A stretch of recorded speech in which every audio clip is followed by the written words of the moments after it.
السلام علیکم، بول نیوز میں خوش آمدید۔ میں ہوں سحر فاطمہ۔ ہیڈ لائنز آپ جان چکے ہیں، بلیٹن کا باقاعدہ آغاز کریں گے اور آغاز میں آپ کو بتائیں کہ پی ٹی آئی کے سابق رکن نے پارٹی اور بانی کو آڑے ہاتھوں لے لیا۔ فیصل وابڈہ کہتے ہیں بانی پی ٹی آئی اقتدار کے خاطر لاشیں گرانا چاہتے تھے۔ مطالبہ کیا کہ قوم سے بیٹوں کی قربانی مانگنے والا پہلے اپنے بیٹوں کو پاکستان بلائے۔ انہوں نے علی امین گنڈاپور کو بانی پی ٹی آئی کا پیادہ قرار دیا، ساتھ یہ پیش گوئی بھی کی کہ 21 اکتوبر تک 26ویں آئینی ترمیم منظور کر لی جائے گی۔ آپ کو بتا رہے ہیں کہ پی ٹی آئی کے سابق رکن نے پارٹی اور بانی پی ٹی آئی کو آڑے ہاتھوں لے لیا ہے، اور آپ کو بتائیں کہ فیصل وابڈہ کہتے ہیں کہ بانی پی ٹی آئی کے سابق رکن نے پارٹی اور بانی پی ٹی آئی کو آڑے ہاتھوں لے لیا۔ فیصل وابڈہ کہتے ہیں بانی پی ٹی آئی اقتدار کے خاطر لاشیں گرانا چاہتے تھے۔ مطالبہ کیا کہ قوم سے بیٹوں کی قربانی مانگنے والا پہلے اپنے بیٹوں کو پاکستان بلائے۔ اور یہ تو کون ہے؟ ایک پیادہ ہے گنڈاپور۔ میں آج بھی پاکستانی قوم کو آپ کے توسط سے بڑی کلیئرٹی سے بولنا چاہتا ہوں کہ لاشوں کے ڈھیر کا انتظار ہے، لاشوں کے ڈھیر گرانے کی تیاری ہے پی ٹی آئی کے اندر سے۔ عوام کو بچانا ہے، کیونکہ اندر پلاننگ پی ٹی آئی کے اندر ہو چکی ہے کہ بندے مار رہے ہیں، بندوں کی لاشیں گرانی ہیں، اس پہ سیاست کرنی ہے۔ اور اگر کسی نے اسلام آباد پر دھاوا بولا تو کوئی نرمی نہیں برتی جائے گی، ہماری تیاریاں مکمل ہیں، بعد میں کوئی شکوہ نہ کرے۔ وفاقی وزیر داخلہ محسن نقوی نے پاکستان تحریک انصاف کو احتجاج کی کال پر وارننگ جاری کر دی ہے۔ کہا ایسی کوئی چیز نہیں ہونی چاہیے جس سے ملک کی بدنامی ہو۔ ملائیشین وزیر اعظم دورہ پاکستان پر ہیں، چینی صدر اور سعودی وفد بھی پاکستان آ رہا ہے، ایسے میں احتجاج کی اجازت نہیں۔ کسی صورت بھی دھاوا اسلام آباد پہ بولنے کی نہ اجازت ہے، نہ ان کو یہ زیب دیتا ہے۔ ایز اے پاکستانی نے اپنی پوری تیاری کی ہوئی ہے، ہم نے اپنا پورا ارینجمنٹ کیا ہوا ہے، پھر اتنا ضرور ہے کہ کوئی شکوہ نہ کرے۔ خدارہ اس پرائز پہ نہ کریں جب آپ کے ملک کی بدنامی ہو۔ اس ٹائم پہ ملیشین پی ایم یہاں ہیں، ان کے موومنٹ کے دوران یا کوئی دوران بہت ساری چیزیں چل رہی ہیں بیچ میں۔ میرے خیال میں چائنیز ڈیلیگیشن پہلے آ رہا ہے، 4-5 دن پہلے آ رہا ہے، اس سے پہلے سعودی ڈیلیگیشن ہے، اور اس طرح ان کی جو ایڈوانس ٹیم ہے وہ بھی پہنچنا شروع ہو جائیں گی 4-5 دن پہلے۔ آلریڈی اسلام آباد میں 144 لگی ہوئی ہے، آپ ضرور جلسہ کریں، آپ کا آئینی حق ہے، لیکن اس طریقے سے کسی صورت بھی کوئی چیز کی اجازت نہیں دیں گے۔ علی امین گنڈاپور پہلے بھی جلسوں میں نہیں پہنچ پائے اور کل تو کسی صورت احتجاج میں ڈی چوک نہیں پہنچ پائیں گے۔ گورنر کے پی فیصل کریم کنڈی کی بول کے پروگرام ایسے نہیں چلے گا میں گفتگو بولے ان کا سافٹ ویئر اپ ڈیٹ ہو چکا ہے، وہ صرف کہتے ہیں بڑے بڑے دعوے کرتے ہیں لیکن وہ احتجاج میں نہیں پہنچ پائیں گے۔ سافٹ ویئر میں وہ فریکوینسی کم ہے، ہر جگہ لیٹ پہنچتے ہیں، پنڈی لیٹ پہنچے، بوران سے یو ٹرن لے لیا۔ اپ ڈیٹ کیا ہوا؟ سافٹ ویئر نہیں، سافٹ ویئر میں اپ ڈیٹ کیا مطلب؟ سافٹ ویئر اپ ڈیٹ ہوتا ہے تو ہو گیا تھوڑا سا، کیسے ہوا ہے؟ تھوڑا سا دیکھیں وہ نہیں پہنچے کسی جلسے میں بھی۔ ورکر کہتے ہیں آگے جاؤ، لیڈر کہتے ہیں پیچھے جاؤ۔ کبھی آپ نے یہ دیکھے کل کے بارے میں کیا پیش کر رہے؟ کل آئیں گے؟ کبھی مجھے آپ نے کہا کہ فوج ہو اور سپاہی کہیں آپ لڑنے اور جرنیل کہے کہ نہیں آپ ریورس مارو، ٹھیک ہے، تو یہ تو ان کی نہیں آئیں گے، کل نہیں آئیں گے۔ فیصل کریم کنڈی صاحب نے خبر یہ دے دی ہے گورنر کے پی کے صاحب نے کہ جی علی امین گنڈاپور صاحب وزیر اعلیٰ کے پی کے کل نہیں آئیں گے اسلام آباد، کنفرم۔ اور اگر آگے تو چلو یہ تو ایف اینڈ بٹ کیا بات، میں کہ نہیں آئیں گے تو میں کو ایتھینٹک آپ خبر اتنے یقین سے کہہ رہے ہیں، اوتھینٹک بات، یہ خبر دے رہے ہیں جی سر۔ ویسے بھی پوری رات پڑی ہوئی ہے، ہو سکتا ہے وہ اپنا ذہن چینج کر لیں۔ وہ میں بھی کہہ رہا ہوں نا، میں بھی کہہ رہا ہوں نہیں آئیں گے۔ وزیر اعلیٰ خیبر پختونخوا ایک سمجھدار اور اچھے پاکستانی ہیں، ان کو احتجاج کے فیصلے پر دوبارہ سوچنا چاہیے۔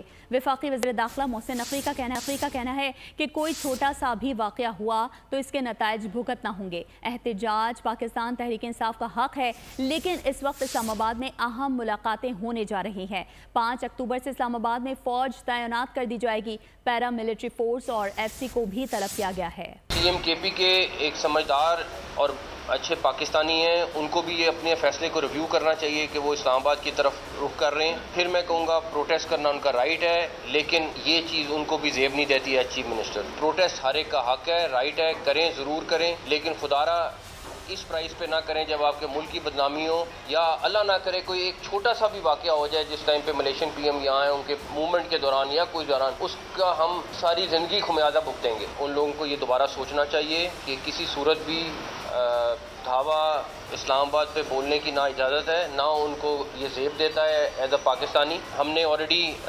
پیراملٹری فورسز کو، رینجرز کو، ایف سیز کو ایکسٹرا طلب کر لیا ہے، ہم نے آرمی کو 5 سے اسلام آباد میں پلیس کر دیا ہے۔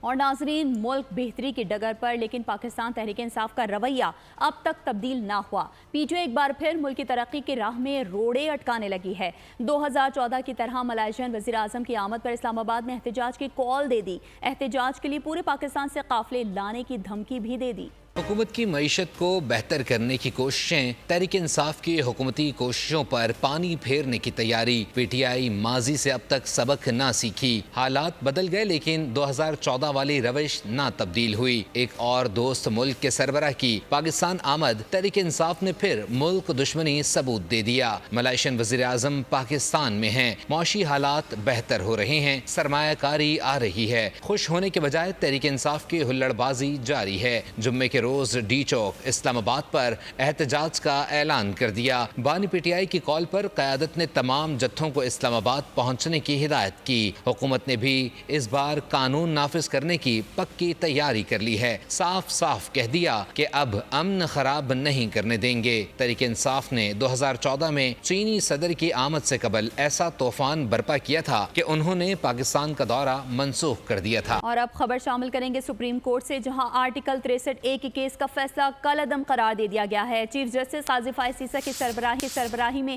5 رکنی بینچ نے مختصر فیصلہ جاری کر دیا۔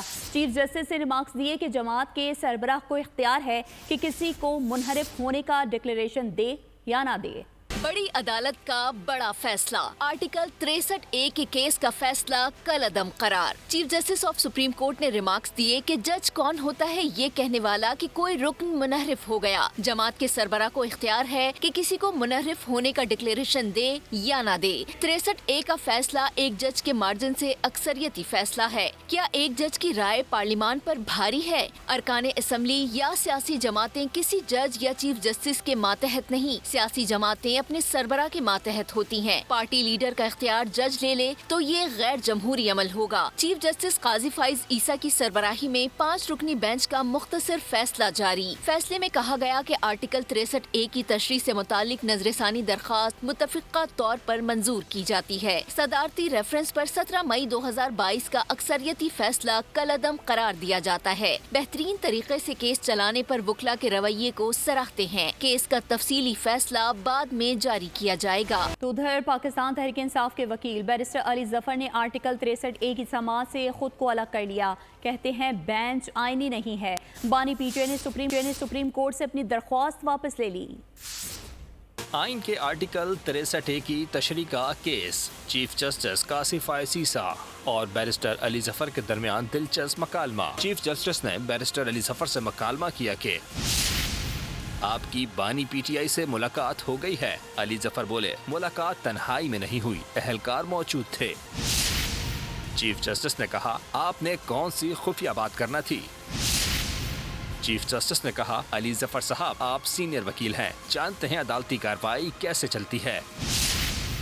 علی ظفر نے جواب دیا میرے موکل کو بینچ پر اعتراضات ہیں، ہدایت کے مطابق عمل کروں گا۔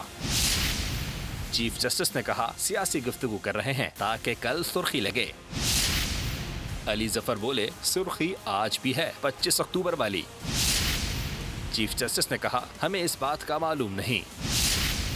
چیف جسٹس قاضی فائز نے علی ظفر کو پیشکش کی ہم آپ کو عدالتی معاون مقرر کر دیں، آپ کو اعتراض تو نہیں؟ سینئر وکیل نے کہا عدالتی حکم پر کوئی اعتراض نہیں، معاون بننے کو تیار ہوں۔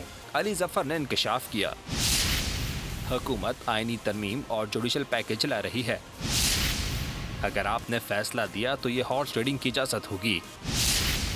چیف جسٹس نے وارننگ دی آپ حد عبور کر رہے ہیں اور فیصلے سے قبل توہین امیز باتیں کر رہے ہیں، ہم آپ کو توہین عدالت کا نوٹس جاری کر سکتے ہیں۔ علی ظفر نے کہا مشورہ ہوگا آپ تمام ججز آپس میں مل کر بیٹھیں۔ چیف جسٹس نے کہا آپ ہمیں مفت کا مشورہ دے رہے ہیں۔ اور ناظرین، آرٹیکل 63A پر 5 رکنی بینچ کا فیصلہ آئینی اور قانونی ماہرین درست قرار دیتے ہیں۔ امید ظاہر کی کہ سپریم کورٹ کا فیصلہ آئینی معاملات میں بہتر رہنمائی کرے گا۔ سینئر تجزیہ کار احتشام الحق صاحب کہتے ہیں کہ عدالت نے تمام فریقین کو سن کر فیصلہ کیا جو مستقبل کی سیاسی سمت کا تعین کرے گا۔ ماہر قانون راجہ خالد کہتے ہیں فیصلہ کالعدم قرار دیا جانا متوقع تھا۔ حافظ احسان احمد نے بھی عدالتی فیصلے کی حمایت کر دی۔ آج جس انداز سے دلائل ہوئے، علی ظفر صاحب نے اپنے آپ کو پیچھے کیا اور پھر پارٹی کو چھوڑ کے پھر انہوں نے کہا جی چلے میں آپ عدالت کے معاون کے طور پہ بات کرتا ہوں، تو ان کو سنا گیا. اس طرح آپ دیکھتے ہیں نائک صاحب کو سنا گیا، فاروق نائک صاحب کو اور لوگوں کو بھی. اس کے بعد متفقہ 5-0 سے فیصلہ آنا، میرا خیال ہے یہ ہماری آگے آنے والی سیاست جو ہے نا اس کی ڈائریکشن سیٹ کرے گا. سپریم کورٹ کا یہ فیصلہ بالکل متوقع تھا، اس لیے کہ 63A کا فیصلہ کرتے ہوئے اس وقت کا جو بینچ تھا اس نے کانسٹیٹیوشن کو ری رائٹ کیا تھا، اور صرف 63A ہی نہیں بلکہ جو 95 ہے ہمارا article with regard to no confidence motion, وہ بھی بالکل غیر مؤثر ہو گیا تھا، ریڈنڈنٹ ہو گیا تھا. پاکستان کی سپریم کورٹ نے آج جو 5-0 سے ایک فیصلہ دیا ہے بالکل فیصلہ دیا ہے، چونکہ جو پاکستان کی سپریم کورٹ نے ارلیئر فیصلہ کیا تھا مئی 2022 کے اندر جو ایک پریزیڈنشیل ریفرنس ہے اس کے اندر جن 4 کوسچنز پہ بات کی گئی تھی وہ پریزمپٹیو قسم کے کوسچن سے، اور آرٹیکل 63A کی ایڈوائزری جورسڈکشن جو ہے وہ مانگی گئی تھی. آئینی ترامیم سے متعلق اسٹیک ہولڈرز کی تجاویز آ گئیں. 1-2 روز میں اتحادیوں کو اعتماد میں لیں گے. وزیر قانون اعظم نذیر تارڑ کی ایوان صدر میں تقریب کے بعد غیر رسمی گفتگو. کہاں بار کاؤنسل سمیت مختلف اسٹیک ہولڈرز سے سفارشات شیئر کی گئی تھیں. سبسکرائب کریں اور بیل دبائیں تاکہ کوئی خبر رہ نہ جائے.